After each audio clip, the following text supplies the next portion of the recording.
We'll take a few questions. I have a written question here. First and foremost, how can we do da'wah to people who have been caught up in the Naqshbandi Sufi group? They tell people they're on the Quran and Sunnah. Many Muslims from Washington, D.C. area are going to their meetings. Well, we need to educate them to the realities of Tawheed. If they have understood the realities, then they cannot be caught. But if they haven't understood, then the cheap tickets which Snake Nazim is teaching that will take you to paradise, the cheap way, this will always be popular because human beings are bent toward this. If you have a shortcut, we're always looking for shortcuts. So somebody's offering you a shortcut here. All you have to do is to be one of my followers.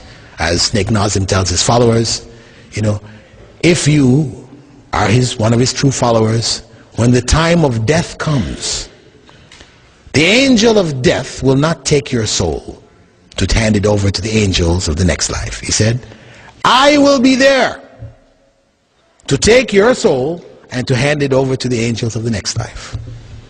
And when the angels, Munkar and Nakir, come to ask you the questions in the grave, who is your Lord? What was your religion? Who was the prophet that was sent to you? He says, I will be there to whisper you the answers to you. So what is he telling you? You're guaranteed paradise. You become one of his followers, true followers, and you're guaranteed paradise. And of course, people like this.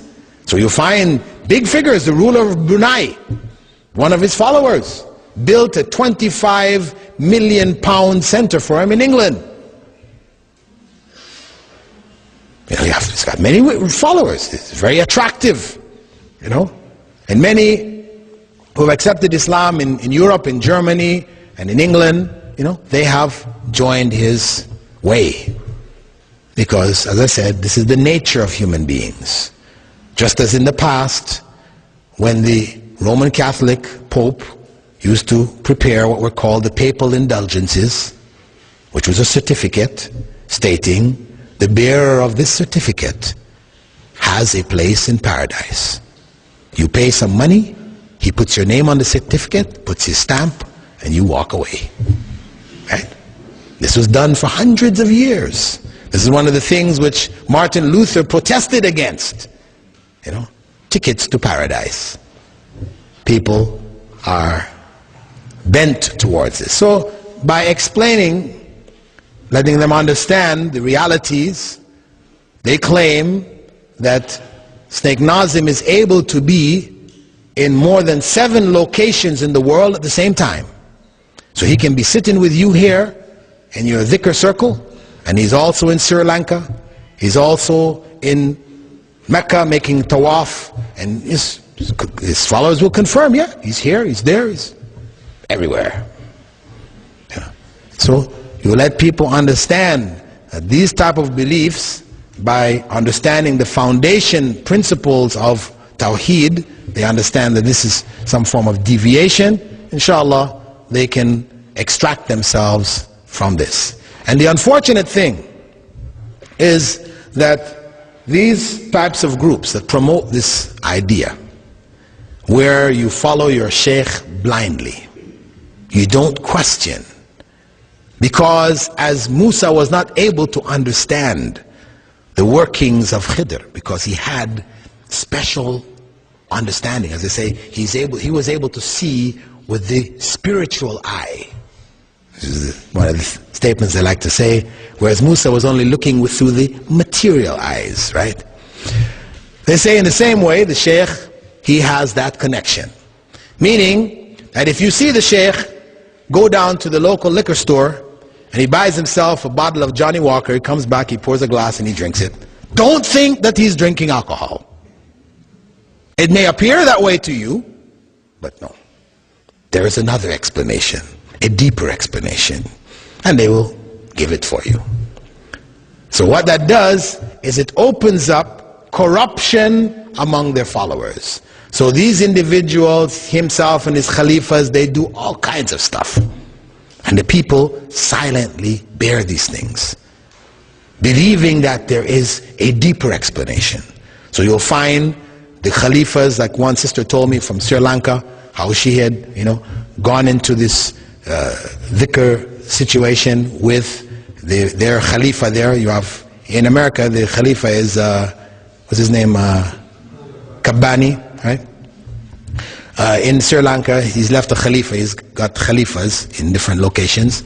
And his Khalifa there in Sri Lanka, they go through this thing where they go in the room, they turn out the lights, and they're remembering Allah in this darkness, and then they turn the lights back on and they find, jewels and stuff like that in their laps and stuff, where this stuff comes from.